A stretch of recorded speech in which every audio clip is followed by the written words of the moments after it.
గజపతి నగరం శివార్లలో ఓ పాడుబడ్డ కోట ఉండేది. ఆ పరిసరాల్లోకి వెళ్లాలంటే అందరికీ భయమే.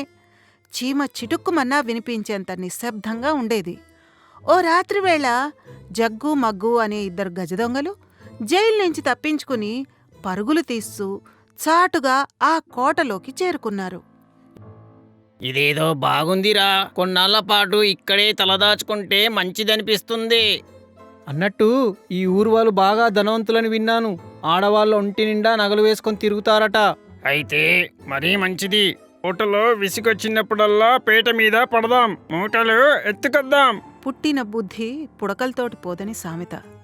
దొంగలిద్దరూ సందు చూసుకొని ఊరి మీద పడేవాళ్లు. దొరికినంత మేరకు దోచుకొచ్చేవారు. రాను రాను ఊళ్ళో దొంగతనాలు పెరిగాయి.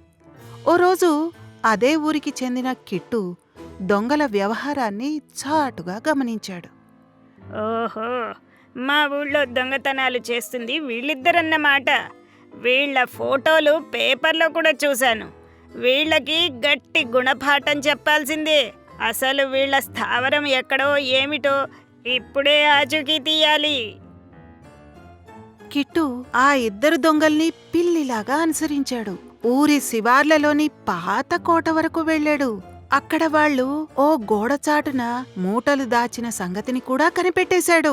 ఓహో, ఇదన్నమాట వీళ్ళ రహస్య స్థావరం. ఏదైనా పథకం వేయాలి. ఊరి వాళ్ల సొమ్మును ఎలాగైనా విడిపించాలి. వీళ్లను ఓడుపుగా పోలీసులకు అప్పగించి మళ్ళీ జైలుకి పంపించాలి.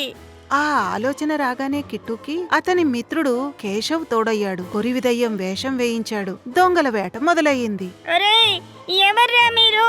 ఇది నా కోట. ఇక్కడి నుంచి ఖాళీ చేసి వెళ్తారా లేదా? ఒరేయ్ ఒరేయ్ ముగ్గు, ఎవరిదో గొంతు వినిపిస్తుందిరా. అదేం లేదురా. ఒరేయ్, మిమ్మల్ని వినిపించడం లేదా? వెంటనే ఖాళీ చేయండి రా, లేకపోతే తినేస్తా. ఒరే జగ్గు, నిజంగానే దయ్యం రా. పారిపోదాం పదా, లేకపోతే ప్రాణాలు మిగిలవు. అవునరా, పారిపోదాం, పద పద. కిట్టు వాళ్ళిద్దరినీ భయపెడుతూ వెంబడించాడు. దొంగలిద్దరూ కాలికి బుద్ధి చెప్పారు. అప్పటికే కిట్టు మిత్రుడు కేశవ్ పోలీసులను వెంట పెట్టుకుని వచ్చాడు. దొంగలిద్దరూ పోలీసులకు చిక్కారు. పోలీస్ అధికారి కిట్టు కేశవులకు బహుమతి ఇచ్చాడు. దొంగల పాలైన సొమ్ము తిరిగి ప్రజలకు అందింది. ఒరే కిట్టు, నువ్వు సూపర్ రా.